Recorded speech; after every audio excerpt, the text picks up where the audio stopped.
Studio.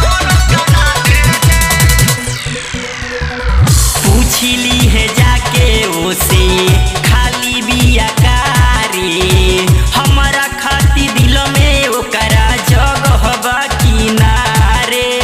ए यार पूछलिए ना, पूछली है जाके ओसे खाली बिया कारी हमारा खाती दिल में ओकरा जगह बा किनारे।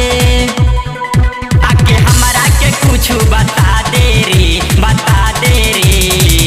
अरे यार तोरा मलिया के बहिन सेटिंग ते हमरो करा दे रे यार तोरा मलिया के बहिन सेटिंग ते हमरो करा दे रे।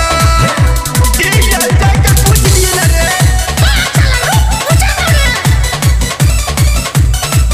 यार तोरा मलिया के बहिन सेटिंग ते हमरो करा दे